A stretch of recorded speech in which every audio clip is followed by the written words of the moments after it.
Hello, today is September 16th, 2016. I'm meeting with Mr. Bill Powell at his home in Fort Collins, Colorado. My name is Brad Hoops. I'm the interviewer for the Northern Colorado Veterans History Project. Welcome, Bill, and thanks for sitting down today to tell your story. I'm very happy to see you. Very good. Let's start out, if we could. Tell us a little bit about yourself, your date of birth, where you were born, a little bit about your family. I was born October 13th, 1921 in Elyria, Ohio. Elyria is about a town of about 25,000, about 25 miles west of Cleveland. Interestingly enough, there is an Elyria in Denver, spelled the same way, over on the west side near the Western Complex. And I grew up in Elyria. Brothers and sisters? No brothers or sisters. Really? My father was a city engineer in Elyria for many, many years. I graduated from high school in 1939 and went to college for a year, and then stayed out for a year and a half. Went back to school in September 1941. Oh, boy. Okay. We got the surprise in December of 41, of course. And I enlisted in February of 42. Well, let me back up and ask you a couple questions I want to ask, and then we'll move forward. I always like to ask your generation, was your family, what memories do you have, and was your family affected much by the Great Depression? Yes, it was somewhat. I can remember that instead of paychecks from the city from my father, he got what was called script, which was kind of common in those days, particularly with municipal organizations. And the script was used locally just as money. But other than that, we didn't suffer very much as many people did in those times. Oh, good. And then the next question before we move ahead with your story, December 7th, 1941, do you remember where you were and what you were thinking when you heard about Pearl Harbor? If I remember, it was on a Sunday. Mm-hmm. And I was going down to the restaurant to have Sunday lunch, I believe, with two or three of my friends in college. And as we were coming back from lunch, somebody come up and told us about Pearl Harbor. So that was the big surprise, of course. And, oh, they can't do that sort of thing to us. What are they thinking? And that was our initiation into Pearl Harbor. And then you said you enlisted in that following February? Yes. Okay. What prompted that? Well, we'd been attacked, so Yeah. we have to fight back.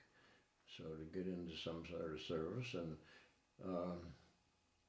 I thought about the Air Corps at that time. It wasn't the force; it was the Corps, and I was accepted into the Air Corps. But they said, we don't have facilities at this time, so as long as you stay in school, then we won't call you in. And it wasn't until March of 43 that they said, come on in, we got a place for you. Now, of all the service branches, how did you come to choose the Air Corps? Glamorous, I suppose. Oh, okay. Not only that, but I think I had the thought, if I survive this and have aerial training, there might be a possibility of a commercial airline position someplace. Okay. Now, had you ever been up in an airplane before? Yes. Oh, had you? Okay. Yeah, I had flown a ride in a Ford Trimotor. There was a local airfield near home, and one of the pilots over there took us up in a Ford Trimotor one time. Oh, that's true flying right there. Oh, boy. So you continued through school, and then 43 shipped off to basic? Yeah, I had to go to Fort Thomas, Kentucky, which is right across the Ohio River from Cincinnati, for induction. they sent me to Keesler Field, Biloxi, Mississippi, for training, and then to Maxwell Field, Montgomery, Alabama, for further training. And how was that going? That transition going from civilian life into military life, was it much of a transition for you? It wasn't problematic or anything like that. It went smoothly, and of course I met guys along the way that were in similar situations and kind of buddied up. So it was an interesting experience.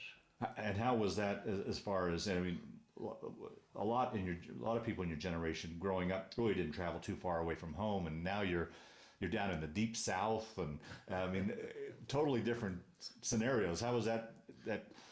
Uh, was there excitement? Was there homesickness? I didn't experience any homesickness. I was always interested in what's coming next. Oh, okay. Where are we going next?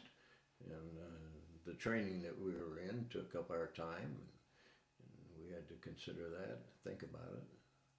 Okay.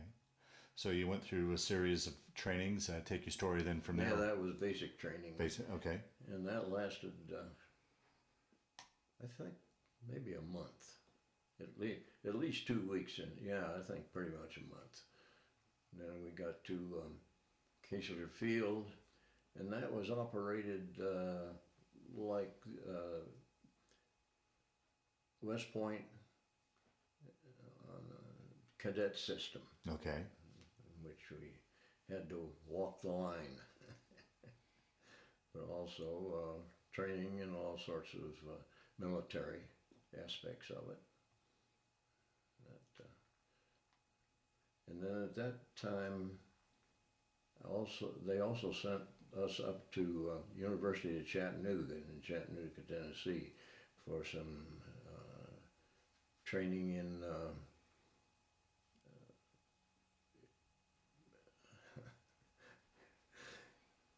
in overflight, Okay. geography training and flight training, and Okay. things like that. Okay. And we actually went up in a Piper Cub a couple of times up there too, and then back to Maxwell Field, and then it must have been July of '43. Then I was sent to Macon, Georgia, for basic flight training, and to be a good old B-213. Then to Valdosta, Georgia, for twin engine training. Between basic training and the next step, the advanced training, we were able to select whether we wanted single engine Right. or multi-engine. And again, for the same reason, I chose multi-engine for what might have been possible future. Right. Oh yeah. Sure. Yeah. We graduated and got our wings and our second lieutenant commission at Valdosta. Then we had leave at home.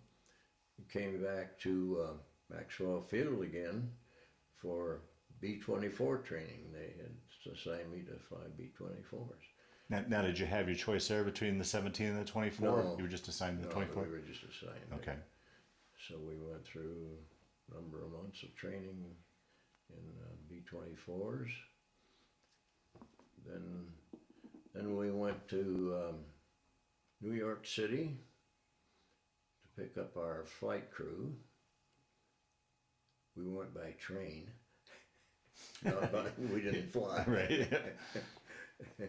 And we picked up crew and by train again back to Savannah, Georgia, and finished our training, crew training and everything in Savannah, Georgia. And then in August of '44, we flew overseas. And now, which route did you go? The southern route, the northern route, or No, which? we went the northern route, but via Bangor, Maine, and Newfoundland, then the Azores, and then Tunis, and then Marrakech, North Africa, and then Tunis, and finally over to Italy. So we were assigned to the 15th Air Force in Italy. Wow. Once again, I go back to this Ohio boy. I mean, now some of the places you talked about, these exotic African locations, it must have, like you said, you're interested in what's happening next, but it must have been just a fascinating time. But we were only overnight, in those places in Africa. How long did it roughly take you to get from the States to Italy, then the whole trip? Well, let's see, from Newfoundland to the Azores was a full, well, not necessarily a full day flight because of over water. Oh, man. Then we overnighted in the Azores, and I think probably the next day or with the next 2 days we were over to Marrakech just overnight, up to Tunis overnight, and then into Italy, and then we were assigned in a particular airfield where we were to pick up our crews, or pick up our ship. We already had our crews. Uh-huh. But in those later days, we didn't have a specific airplane. Oh, you didn't? Oh, okay. No. Now, when you flew over, did you guys fly over in a transport, or did you fly in 24? No, we took a 24 over. Okay. They assigned us a 24. Okay. But we didn't keep that plane. Oh, okay. It was just assigned to the line. And when we went on a mission, we took whatever plane was assigned ready on the line. Now, once in Italy, had Vesuvius already erupted, or was the volcano? I know that threw off some of the bases there. I don't remember that. Okay, maybe it already had erupted. Probably had. Okay. Yeah, I'm sure it had. Yeah. So you land in Italy and get settled in there. What base were you guys at? We're at Toretta Field at Cerignola, Okay. Italy, which is toward the south and over toward the east coast of Italy. Just about due east from Naples, I believe. Okay. Okay. All right. And talk a little bit about conditions there on the base. You guys in tents and that was kind of the surprise. Yeah. You got in, they gave us officers, us 4 officers, a tent, gave the crew a tent, and said, "Here's your spot." And so we went out and staked out the tent. And they gave us cots, and so on and so forth. That was it, just the basics. Yeah. Wow. And it hadn't rained there for a while, and the ground was real hard. And we had a dickens of a time getting tent stakes in the ground. And after we'd been there about a week, we had a rainstorm come up. And of course it softened the ground and blew the tents and pulled some of the stakes up. Oh, no. Big thrill. How soon then after you got settled in did you start flying missions? Well, I think within a week at least, Wow. if not sooner. Wow. We had to go through an indoctrination there, of course, and kind of let us know where we were and what we might be doing. And then altogether, how many missions altogether did you end up We flying? were on our 10th mission. On your 10th, when it? On our 10th, only our 10th. We had a mission to Yugoslavia. We had one mission to try to bomb out a bridge on the Po River up in northern Italy, which everybody tried to bomb out and couldn't, and they finally sent in dive bombers and took it out. We had 3 missions to Lyon, France. The Allies had landed in southern France and gone up the Rhone River Valley to Lyon, and they had captured the airfield at Lyon. So we pulled out some of our bomb racks and put in 55-gallon drums of fuel to carry up there, along with some bombs, and flew up to Lyon, France, three different times. Hmm. Because they were flying P-47s in frontline support out of the airfield at Lyon. Hmm. Now, were you pilot, co-pilot? What was? I was a pilot. Pilot. Okay. Yeah, I was a pilot. And how was that? I mean, here's what were you at that time? 18, 19 years old?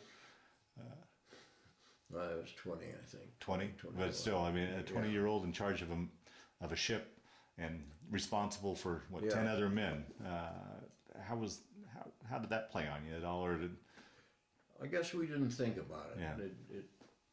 That was it. When I think back on it, I think, hey, I'm 21 years old and I'm in charge of all of this. How did that happen? But I don't think it occurred to any of us at the time. It was just something we did, and that's the way the rank worked. Hmm. And what would you guys do? Talk a little bit about life on the base as far as the food, what you guys would do when you weren't on to entertain yourself when you weren't on duty, just general life when you weren't flying missions, I guess. When I think back on it, it's hard to remember that we did anything specific. I think we went into the little town of Cherignola a couple of times. The first time I was in there, I was very much surprised to see that there were blonde Italians. I'd always envisioned the Italians I had known at home were always dark-haired and dark-eyed. Right. And what about the food? Generally, it was just general Army grub. Okay. Yeah. Okay. Nothing special, of course, but it was suitable. One question I've always been fascinated by you airmen is really I see a mission in three parts. Preparing for the mission, the actual mission, and then when you're done with the mission. Can you talk, if you have any memories or any thoughts about that, what it was like? I mean, what are you thinking as you're flying into harm's way? What's going through your mind, and then the chaos of an act being over a mission with the flak, and if there was fighters, and then when you're done with the mission, you're back that night, laying in your cot, and you're able to decompress and think about it. I mean, does any of that go through your mind, or? Well, of course, on the mission, you're so busy flying and paying attention to what's going on, you don't think about things like that. Oh, okay. You concentrate on flying. I don't think we might have had some flack over Yugoslavia, and we had another mission up into Austria someplace. I don't remember exactly where, and I think we had some flack there, but we never did see any fighters. Oh, okay. Which was a blessing. Yeah, right. And then when we got back down, I guess we probably discussed the mission a little bit, but we got back safely, and so everything's all right. You walk back. But nothing would flow back. I myself, I would imagine laying in my cot that night, and all of a sudden, everything flows back to that day. Yeah, but, because of the fact that we didn't have any serious consequences during the flight, it was over. So when's the next one going? Okay, all right. Well, I guess that leads then to the 10th mission. Talk about that. That was October the 4th, 1944, and it was an all-out effort on the 15th Air Force to bomb the railroad marshalling yards at Munich, Germany. Oh. And so everything that could fly was B-24s and B-17s.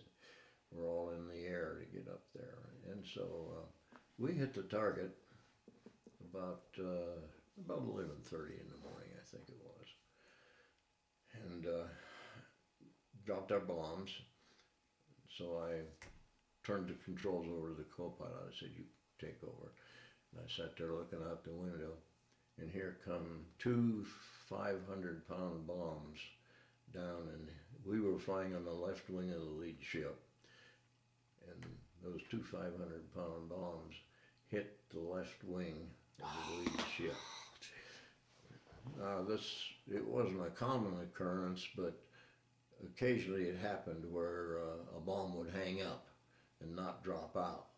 So, and maybe subsequently it would fall out. Or I think I had one occasion where I had a couple hang up on one mission, and they said just fly over the Adriatic on the way back and work on it. So we were able to drop the bomb in the Adriatic then, so we didn't have to land with the live bomb. But that hit the left wing of the lead ship, and immediately the co-pilot slumped over, and I grabbed the controls. It knocked out the outboard engine on the number 4 engine on the right wing, and I could tell there was probably some problems with the next inboard engine. And I hit the throttles right away, and they went clear to the stop. The throttles were cable controlled, so that meant that something had come through there and clipped the. And I glanced over at the co-pilot, and I felt that he was probably dead right there. Wow.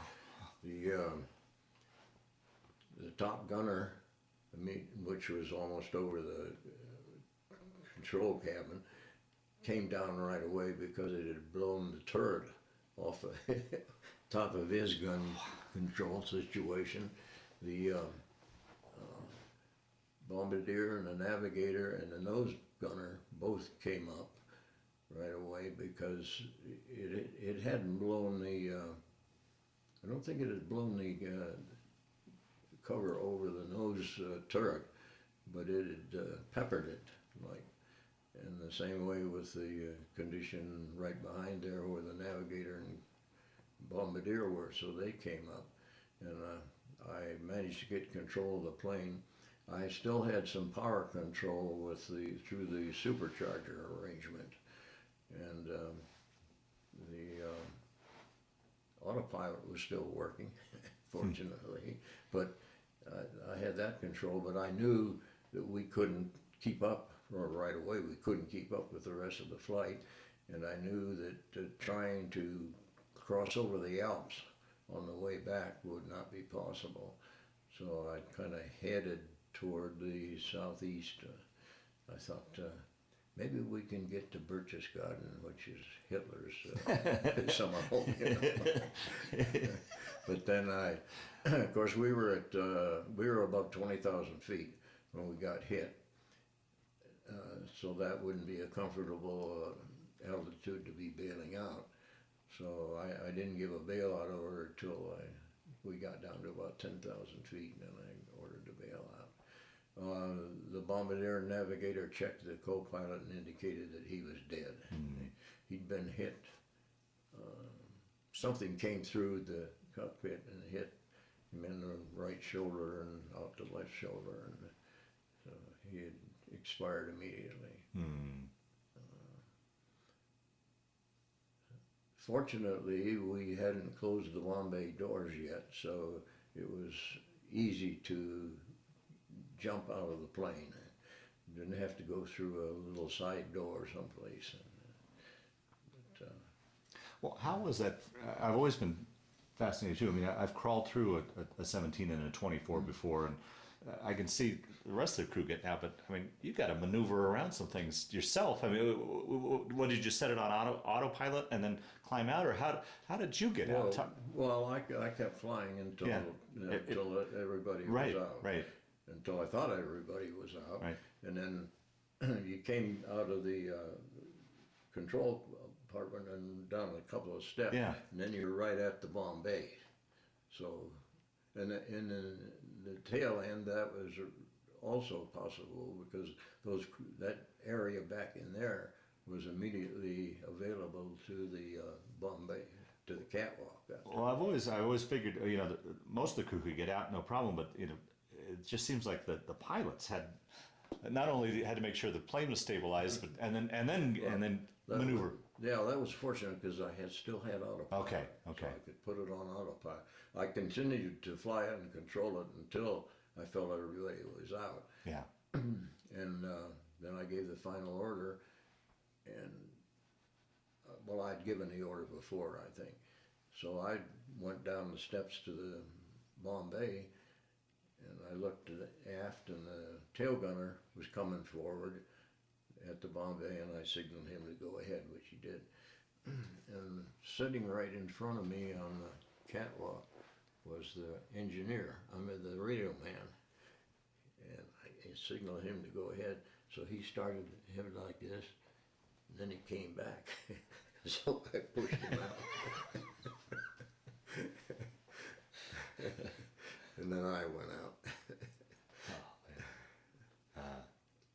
out. We were wearing chest chutes, not seating chutes, because we had to get up and move around it. So we kept the chest chutes right behind the seat. Oh, wow. And when I got up to go out, I grabbed the chute and put it on, clipped it. When I grabbed the chute, I noticed that the headrest off of my seat was laying there on the floor. So something had come through and clipped that headrest. Unbelievable. Wow. But I wasn't hit with anything. Yeah, yeah. Then bailed out and waited for the chute to open. And I reached up and was going to start to tear it apart, and boom, it went. Ah. Oh, boy. After I got down about, I don't know, maybe down to a couple thousand feet, then everything was calm, quiet. You could hear little noises on the ground below. And it was a beautiful scene. It's in southern Germany. Yeah, sure. Yeah. Under the circumstances. Could you see any of the other crew shoots? No, they I were didn't. pretty spread out. We were scattered pretty much across the countryside.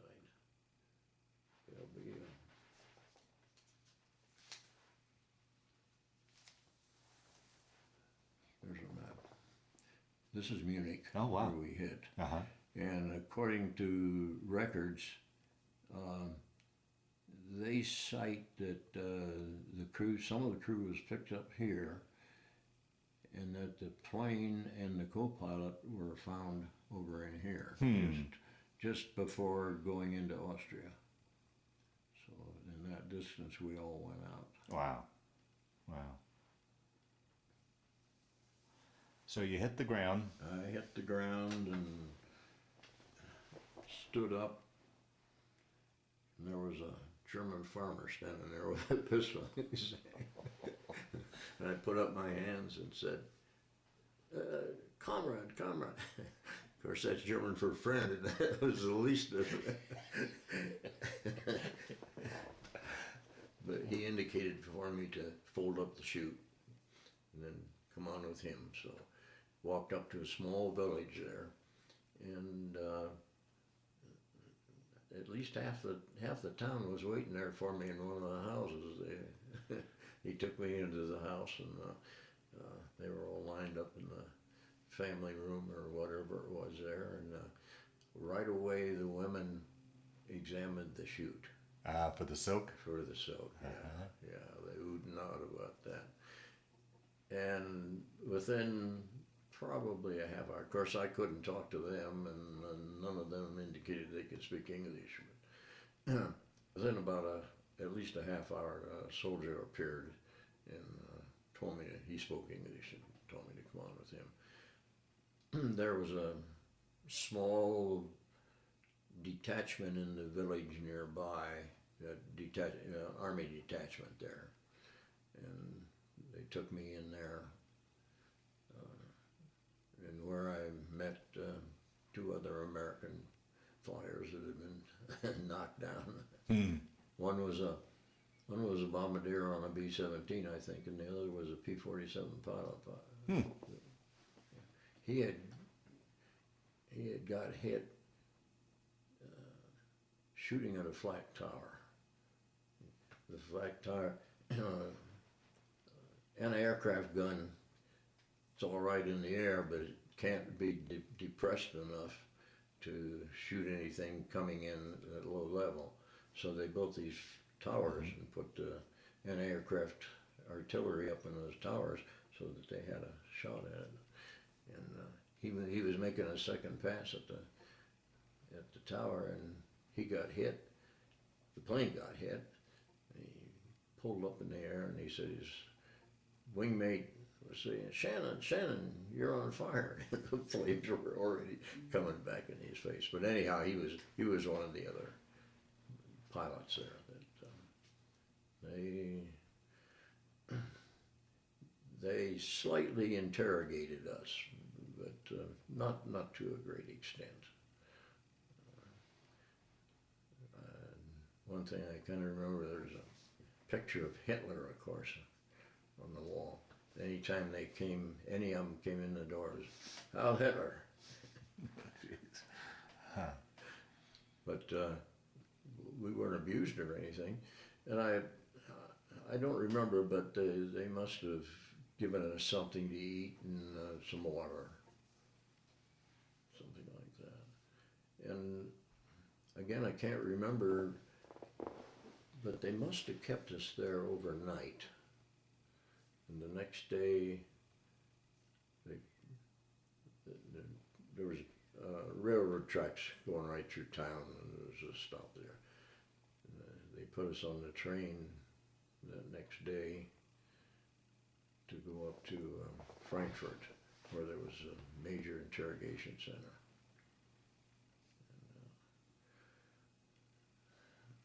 And, as we skirted Munich, because I guess we had done a pretty good job on the airfield, Munich and the railroad facilities. Well, it was the marshalling yard that we had bombed. But anyhow, we went out around Munich, and the guard pointed out to some bomb craters out in the open field. And he said, "Why are you bombing out there?" Well, that's because some bombs had hung up from various right. planes. They said, if you promise not to try to escape, we won't take your belts and shoes away from you. Of course, we promised. Where could we go? Yeah, right. So that was it must have been a full day run. I don't remember that we spent any night on the train. Certainly it wasn't that far anyhow. We did stop one place, and they took us into town to a nearby restaurant and gave us a meal. Oh, wow.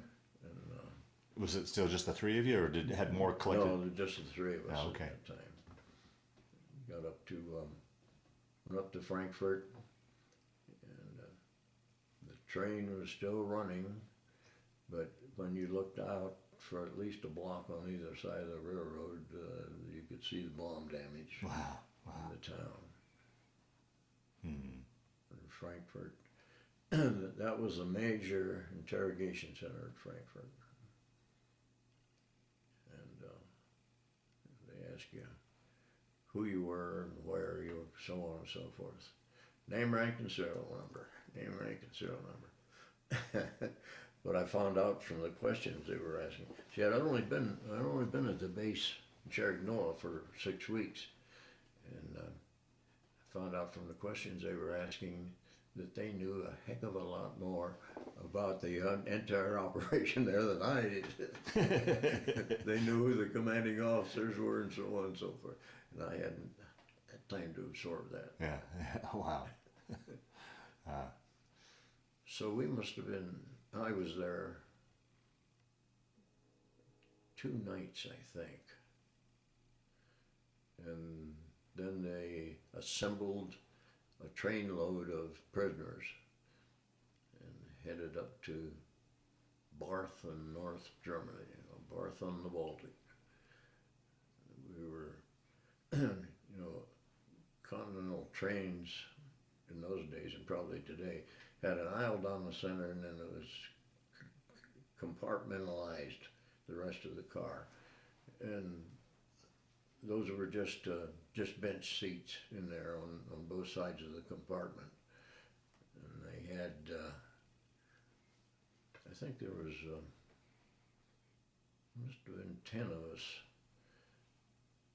in each compartment, 10 or 12 of us. And there's just room on the benches on either side for everything but two guys. So two of us would take turns going up, sitting up on the luggage rack up above. But it was an interesting rail trip up there, because off on sidings we would see locomotives and cars and so on and so forth that had been disabled from Allied action, and pulled off to the side and just left there. And,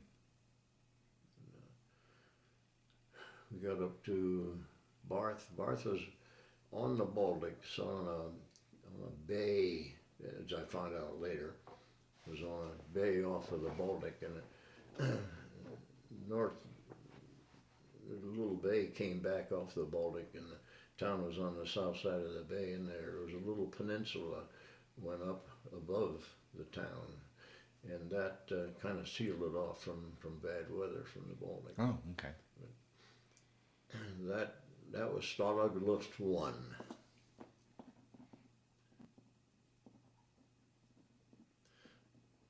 We found out that camp had been established back in 1939 to take care of British and French prisoners.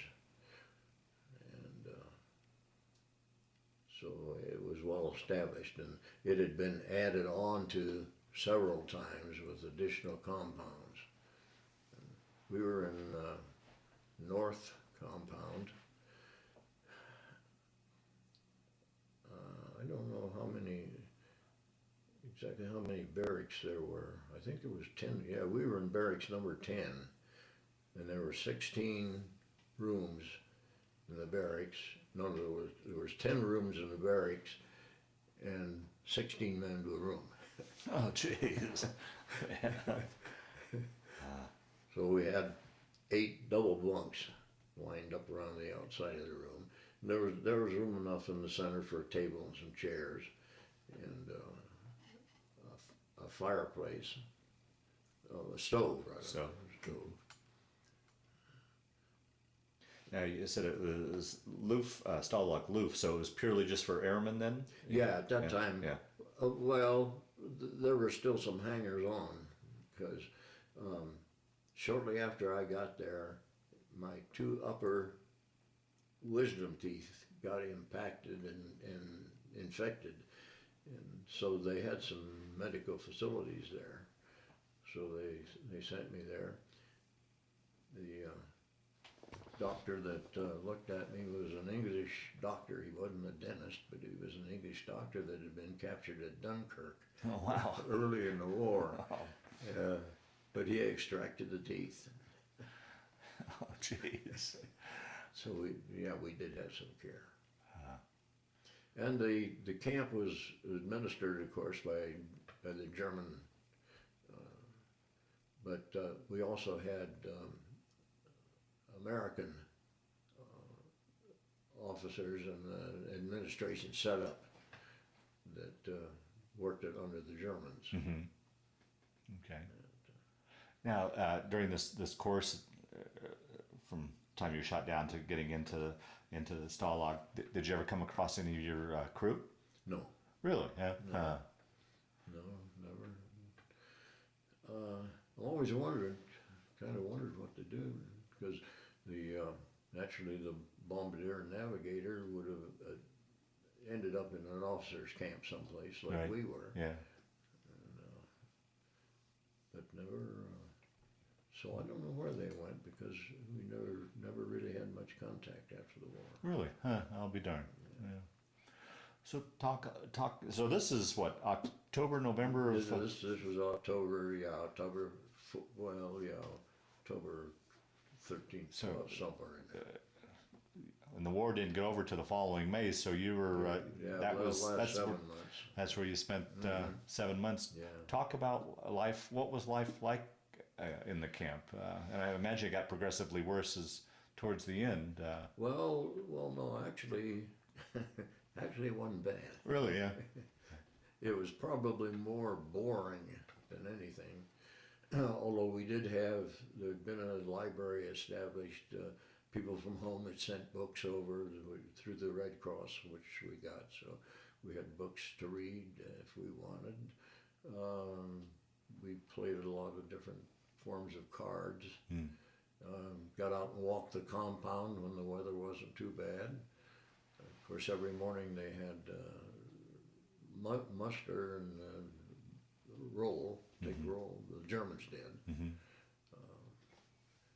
Talked about food, food all the time, and girlfriends and family. Now, were you able to communicate at all with your family during this period of time? We were able to send out mail Oh, okay. and receive some mail. We got restricted to a couple letters a month, something like that. And getting Red Cross packages and Yeah, although they were intermittent. The Red Cross parcels were intermittent. And we come to find out later, after we were liberated, there was a warehouse in town that was practically full of Red Cross parcels that hadn't been distributed. oh boy, But the Germans gave us turnips. And apparently that was the supply to all the prison yeah, camps. right. I've heard countless stories about the turnips. Yeah, And a vegetable that I had never heard of before called kohlrabi.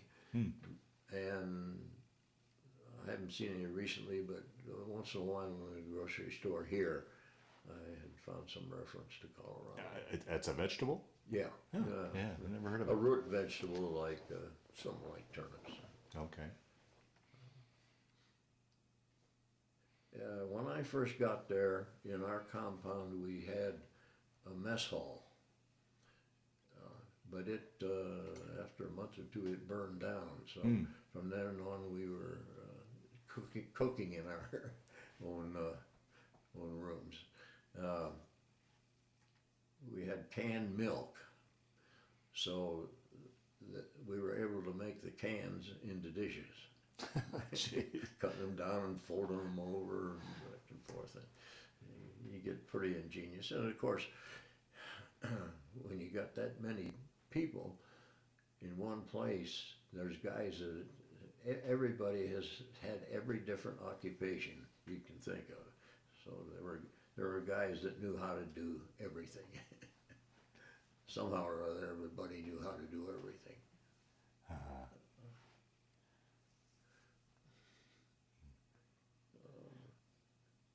So the food was somewhat restricted. We were able to have provide our own entertainment. We had one group of guys that performed on the stage, so they provided entertainment to us. But most of the time we just sat around and talked and imagined things. Yeah. How was your health through this time? Were you able to maintain fairly good health, or your weight? I had broken a bone in my foot when I landed. Oh, did you? Oh, yeah. Okay. But it, I mean, outside of being sore, it didn't really restrict me that much, and it kept getting better and better, and healed after a while. What else? But were you able to maintain a fairly good weight, or did you lose a lot of weight? I lost 20 pounds in that 7 months. And I only weighed 140 when I went. Oh, jeez. So it was always a real pleasant surprise to get Red Cross parcels. Of course, they had candy bars, and we could swap candy bars with the German guards for certain things. the beds or the bunks were made up of slats with a straw mattress, and some of the guys dickered for the German guards with a penknife or pocket knife, and then they'd take the slats out of the bed. Of course, you could take quite a few slats out before it fell through, and they did some marvelous carvings. Some of the prisoners in there, terrific job with that sort of thing. With the stove and such, were you comfortable enough, particularly in the wintertime? Yeah, we had. Of course, we were dressed for high altitude flight. Oh, okay. We still had that. I remember this one bombardier when we were first captured. He was wearing a heated flying suit, and it was like a pair of, it was a blue long johns with a cord coming out the back that he could plug in. He had gone out of the plane in that rig, so at least all the way up to Frankfurt he was wearing that. And how about like hygiene? Able to shower? Yeah, we had a shower and washroom and toilet facilities. That the preferred seat in the toilet arrangement was seat number 1, because then you could get information from all the other guys that were in there talking. Oh. So that was the preferred seat. And I think back, I guess we could take a shower maybe once a week. And that was probably cold water. Yeah, sure. Or yeah. lukewarm at the best. At best, yeah. Yeah. The stove we had in the room, they furnished, it was with coal, German coal, which probably was a little bit, had mixed with sawdust. And the bread, the German bread. Yes, talk about that, yes. It was obviously, because you could see the spikes in it, but it was something to eat. Yeah, I talked to another prisoner. He discovered the recipe years later, and it was like 40% sawdust, the bread. Yeah. Well, it satisfied. Yeah. It was something to eat. How were you able to get word about news and information about what was going on out in the world as far as how the war was going and such? There's one of our last newspapers. Oh, you guys actually published a newspaper there as well, huh? Published a newspaper. Wow. I'll be darned. And so you said you were fairly comfortable. It wasn't bad, but did things, as the war was coming to an end and Germany was out of supplies, it didn't worsen for you towards the end? I mean, as far as food and not to any great extent. Oh, okay. Of course, we realized in that area that the German people weren't getting fed maybe a whole lot better than we were. Yeah, right. Of course, there wasn't any meat except till the end. And then when we were able to get out of camp, of course, with all that number of prisoners there was always somebody that was a butcher. Yeah.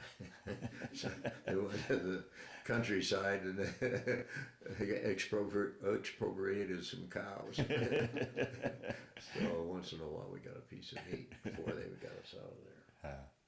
Well, talk about towards the end there and your liberation and how that all came about. And well, we got word that the Russians were being sighted coming in from the east. Of course, we were squeezed right there because the Allies were coming from the west and the Russians from the east. Mm-hmm. There were some other prison camps, a number of other prison camps in Germany where they walked the prisoners out to other locations because one was coming closer. Either the Russians were coming or the Allies were coming. But we were squeezed in between, and they didn't have any place to put us, so we stayed till the end. The first notice we got was advanced Russian troops coming in on horseback. And the reason for that was they were out to terrorize the citizenry, just by the fact that they were dressed as they were and then riding horses and so on and so forth, and probably shooting in the air. And then shortly after that, we got news that the regular army was coming in, and at that time the German personnel all cleared out, so we were on our own. And it was said that when the Russians came, no, we didn't try to escape or get out or run or anything after that. When the Russian army came in, they wanted to know of our American command there why we hadn't got broken out of prison and gotten out in the countryside.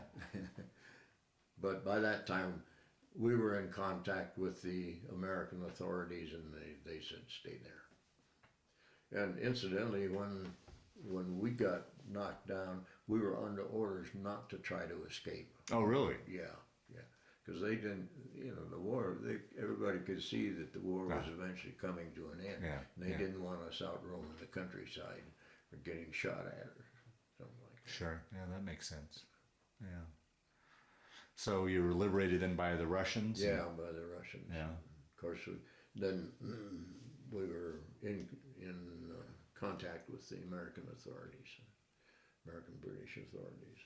And so then we were able to, incidentally, that's a record that I kept while I was in there. Wow, oh man. It's getting so faded I can hardly read it. Wow.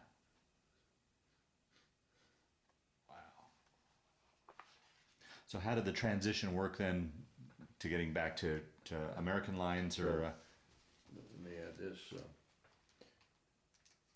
When we got control of the camp ourselves, then we were able to go in and at least the authorities were able to go in and go through the records and so on and so forth. So this is my German record. Wow. Oh man.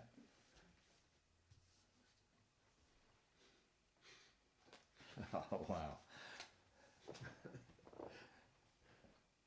And in the meantime, we had radio contact with the American authorities. They said, just sit tight, we're going to come and get you. Meantime, we could go into town and wander around, and wasn't much to see. Yeah. Of course, the German civilian population were all kind of hunkered down.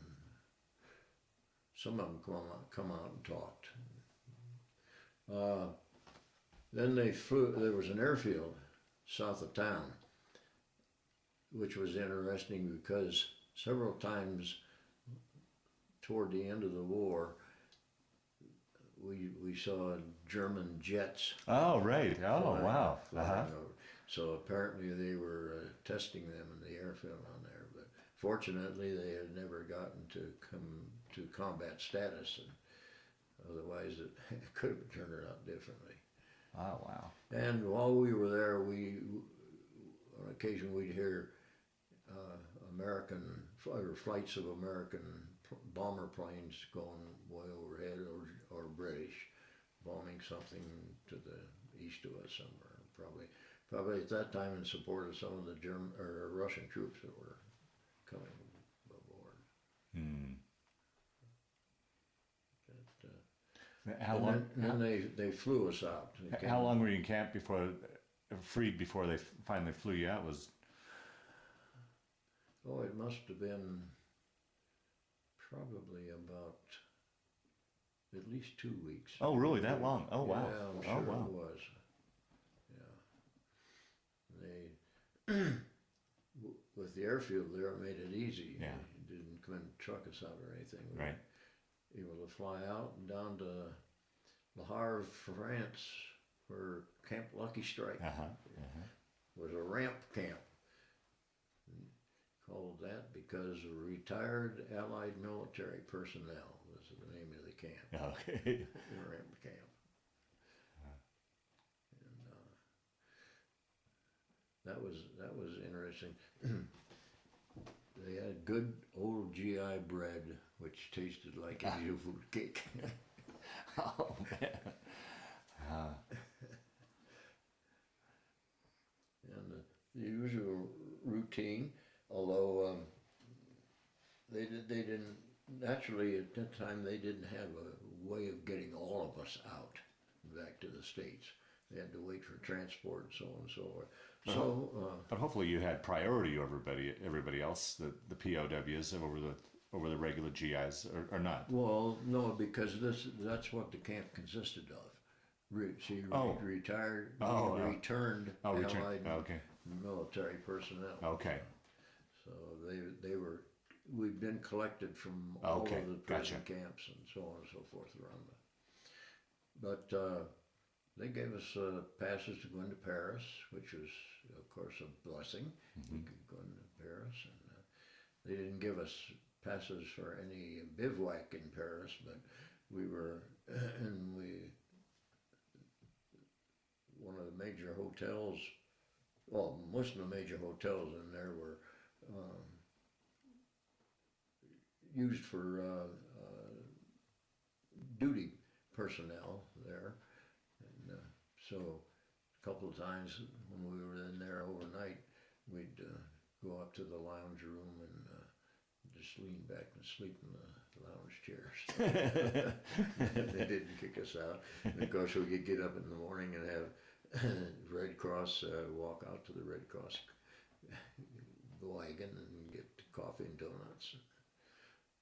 So we were in Paris, I say we, because there was 3 or 4 of us that traveled together most of the time. And so we got into Paris a couple of times and got to see the Folies Bergère. Oh wow. Wow.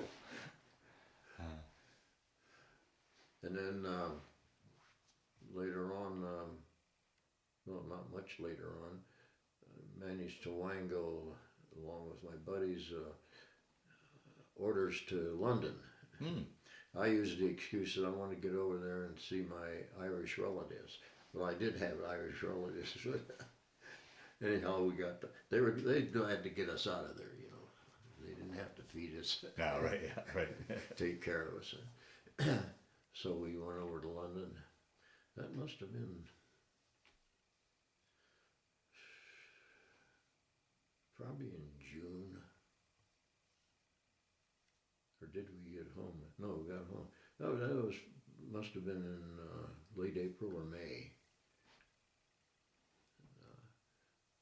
So we got to, we'd probably still be in London, except the paymaster wouldn't give us any more money.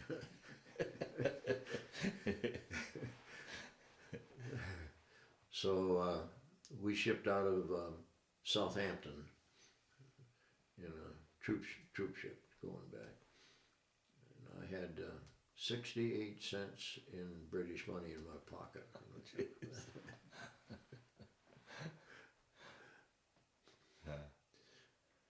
How was the ship ride home? Well, it was across the North Atlantic, and it got rough for a couple of days there. Did you get your sea legs, or how did you? Yeah, I did, and I was kind of surprised because I had been aboard fishing boat in the Miami area a couple of times and got seasick, but it didn't bother me that time for some reason. Anyhow, we were supposed to go into Boston, I think. But because of the bad weather, we went into New York, and they sent us down to Camp Dix. And then they put us on leave with orders to, I think we had 2 months leave. Really? And we go to Miami Beach for reassignment. But After all you'd been through, and the war was still going on in the Pacific. So, yeah, in Japan. oh boy. So that ended in was it August? Yeah. And I went back home and got married, and, ready to go to Miami Beach. Now you said you got married, so obviously you knew your wife prior to the war. Yeah, we'd been in high school together. She had been in the class behind me. I was in the class 39. She was in the class of 40. We knew each other after graduation, and so we kept in contact. How was that along those lines? How was that you being shot down in a prisoner of war camp? How was that from your family side and from your folks and from your girlfriend? I mean, did they ever talk about what they went through? And I see a Western Union there. Is that they announced that you'd been shot down, or what? Yeah, one of them is that one's missing in action, one that I've been incarcerated, and then that I've been released. So. Wow. To my mother. Uh-huh.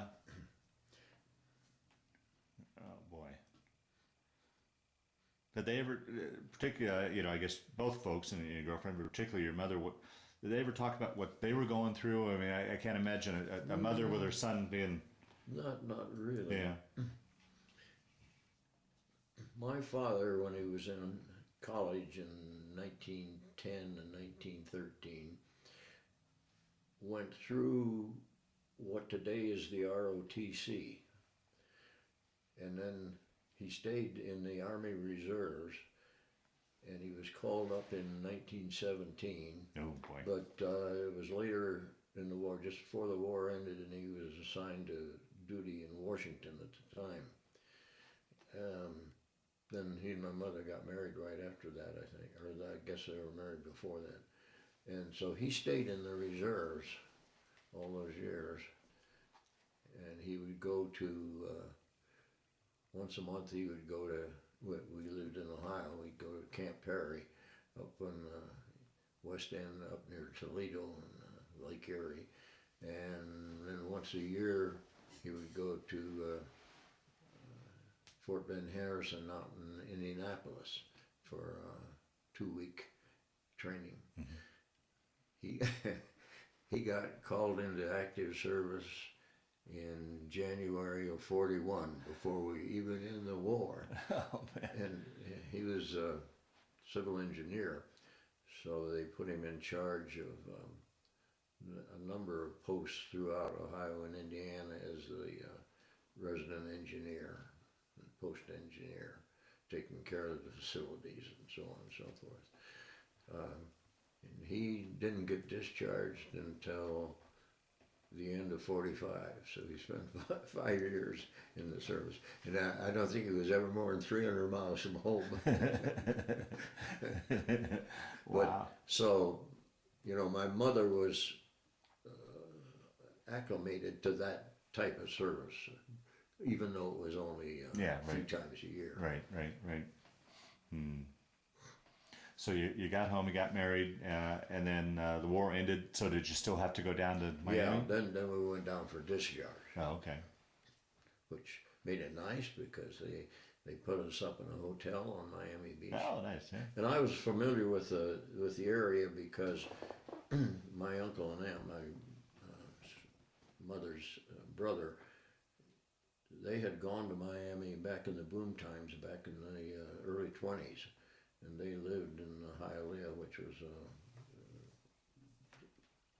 next to Miami, a suburb of Miami. Mm-hmm. And so we had visited down there a couple of times in '37 and '38. So I knew what was down there. But they put us up in a hotel over on Miami Beach. And then fortunately they lost my papers.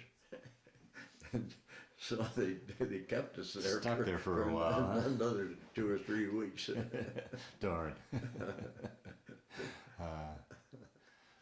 Now, did you have any thought, or were you asked to stay on and make it a career? did you put any thought into that, or were you, after everything you'd been through, done with the military? Not well. Kind of in the back of my mind, and because my dad had been in the reserves all those 10 years, I kind of thought about it, but I didn't do anything until after I'd moved down to Miami for some.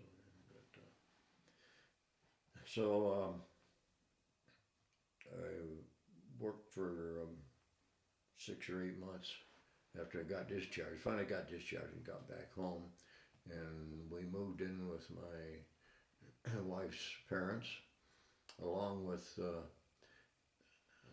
her sister and her husband, and the other sister and her husband. Because housing was at a premium at that time, with everybody coming back, from what I understand. And, yeah, we didn't really have jobs at that time. Yeah, we and jobs. didn't have any place to go. Right. They had the room, so Yeah. we all moved in with him. He operated a coal yard and feed store there at home. My one brother-in-law was in B-29 training at the time the war ended, and the other brother-in-law had been in the Navy over in the Pacific, not really combat action, but support action. So we all had service. Right. And we all went back to school. Taking advantage of the GI Bill? Yeah. Yeah. I had about a year and a half to go for a degree. I got the degree in August of 1947. My uncle said, "Come to Miami. I know where there's a job for you in Miami." And my wife and I, and at that time, my young son, not quite a year old, we all took off for Miami. What'd you get your degree in? Civil engineering. Civil, okay. So you didn't pursue the idea of getting into the... Well, after I got down to Miami, I investigated joining the reserves and got some papers and so on and so forth.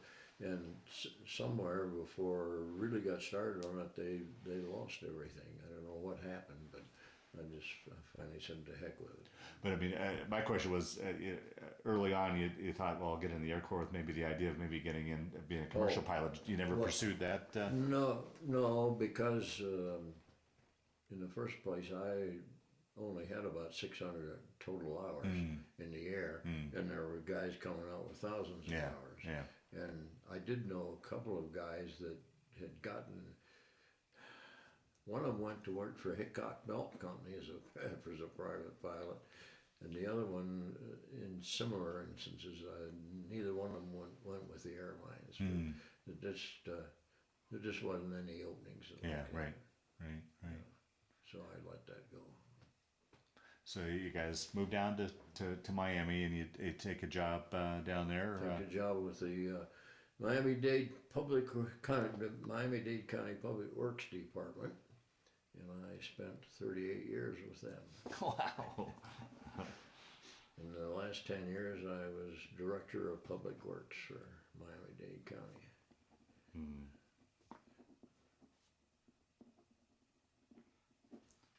38 years. And that was your entire career? You retired after 38? Retired. Yeah. And then what brought you up here to Colorado? Family. Yeah. Well, let's talk a little bit about family. Children, grandchildren, great-grandchildren?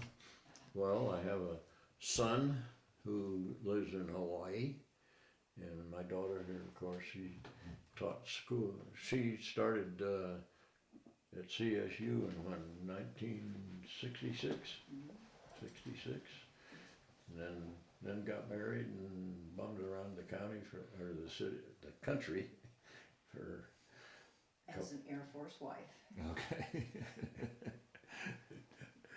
And then when did you start teaching here? You came back. 1977. She's been here ever since. She's retired from school teaching here in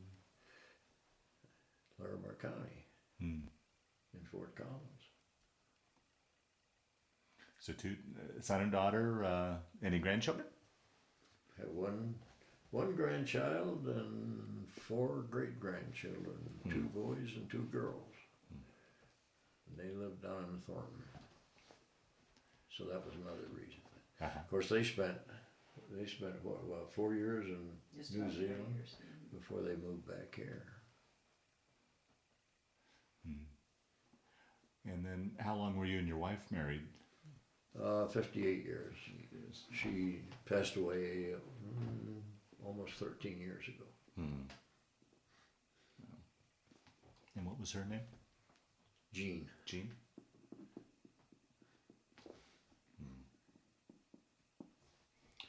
Well, Bill, as we start to wind down, well, a few more questions, but through the years, did you keep in touch? I know you said you kind of lost track of your crew, but did you keep in touch with any of the guys, I guess, that you're in the camp with? Was there any sort of reunions, any sort of organizations like that? No, there's an organization known as the 461st Bomb Group, which we were a part of as an entire group. We were in the 764th Squadron.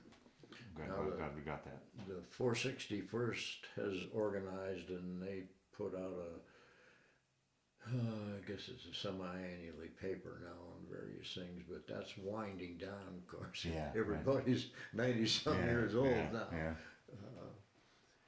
But right after the war, I had some contact with, my bunkmate, Ole Smith, for one.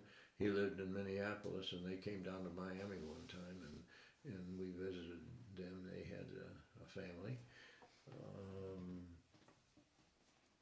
One of the other guys, Dag Bumstead. He lived in New Jersey, and he came over to Cleveland one time, and we got together. His uncle was the chief cartographer of the National Geographic magazine at that time. Wow. But one of the other, Lauren White, lived in the Los Angeles area, and he and I kept up, well, I think you found out where he was one time, didn't you, 4 or 5 years ago? Right. And so we kept up correspondence. We never got together, but we kept up correspondence, and he passed away last September. And as far as the crew was concerned, the only one I ever talked to afterward was the tail gunner. I got in contact with him one time, but none of the others. My bombardier was at lead bombardier school at the time of our last mission, Oh, so right. he wasn't with us. Oh, okay. But nobody told him what had happened. So when he finished at school, which was somewhere around South Italy there someplace, he came back to the squadron and walked back, and the tent was gone. Everything was gone.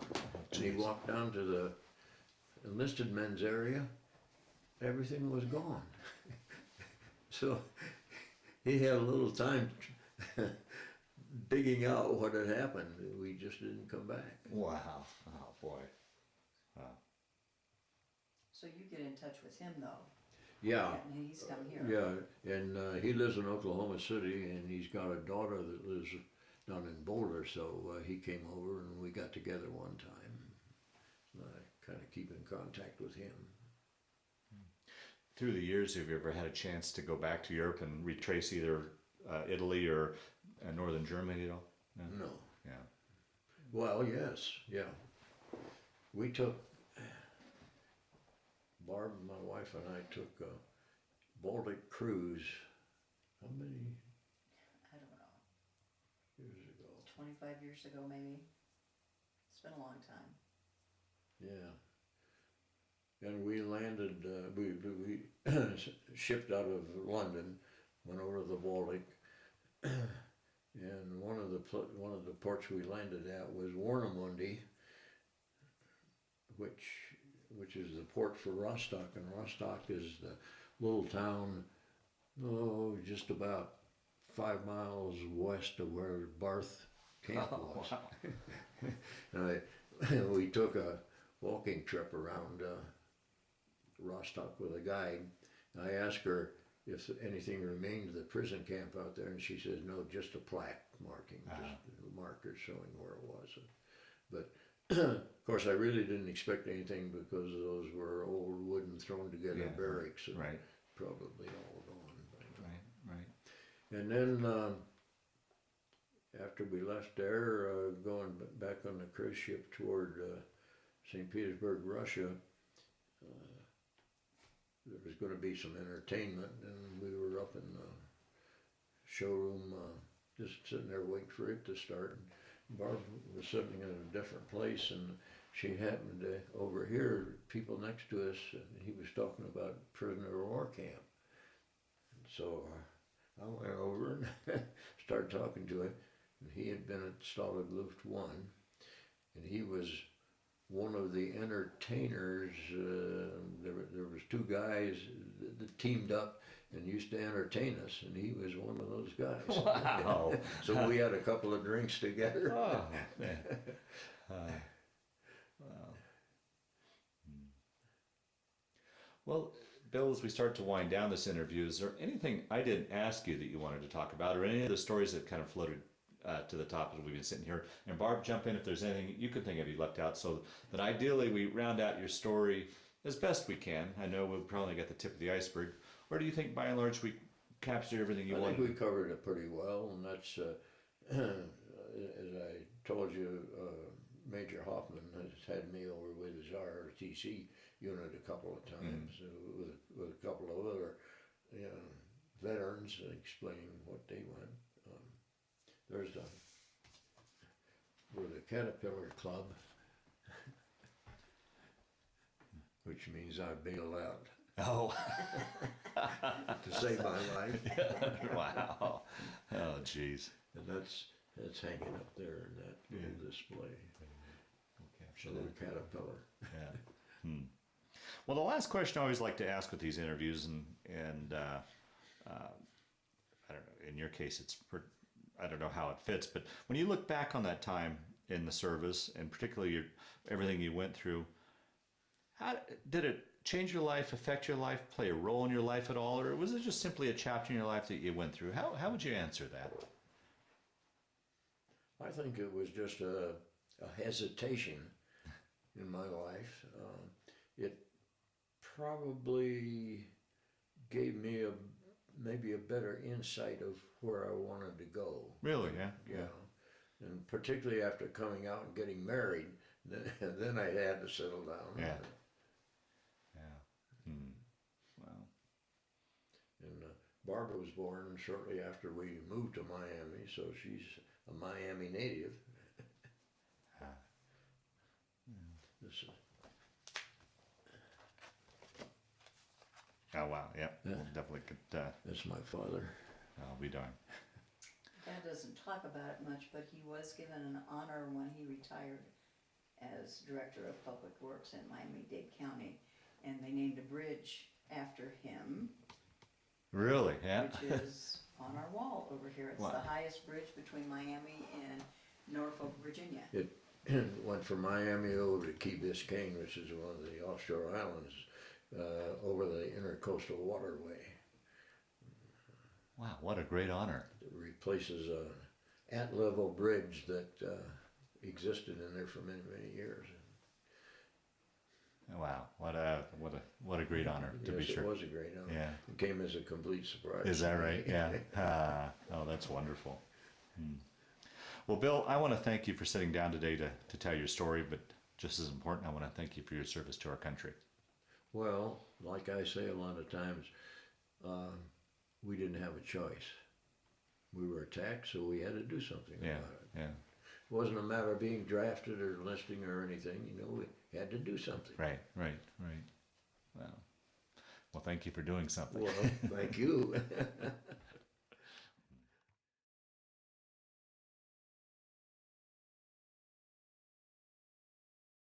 Photograph of Bill Powell in primary flight training, Avon Park, Florida, 1943. This is a picture of Bill Powell when he got his wings after completing his flight training.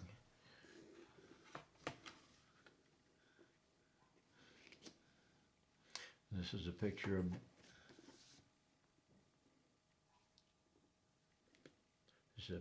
of Bill Powell and his father Jack, who was in the reserves and served 5 years in World War II. This was the B-24 crew, William M. Powell pilot. Okay. This is notice from the War Department to Bill Powell's mother, stating that he first was missing in action and that he was a prisoner of war. And noticing the dates, an October date, the first one stating that you were missing in action, and it's not till December that she gets the word that you're an actual POW. Yeah. Wow, that had to be a tough 2-month period.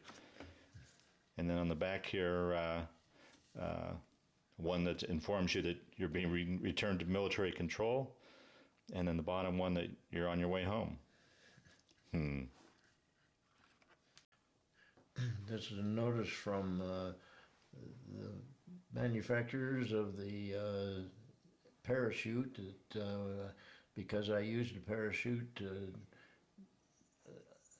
I'm a member of the Caterpillar Club. Boy, that's probably got to be a pretty exclusive club. This is the German prisoner of war camp record of Bill Powell when he was interred at Stalag Luft 1 in Barth, Germany.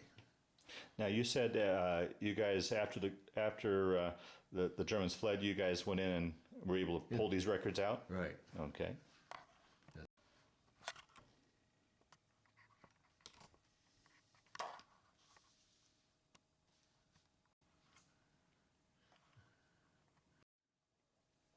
This was the final edition of our prisoner of war camp newspaper.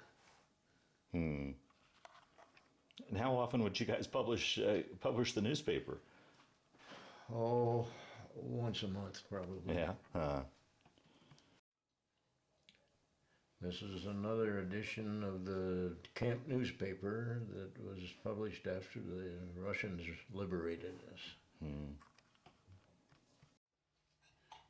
On the left is the Flying Cross, and on the right is the Distinguished Flying Cross. No, on the left is the Air Medal. Air medal. And on the right is the Distinguished Flying Cross. Wow. And then your wings and your dog tags.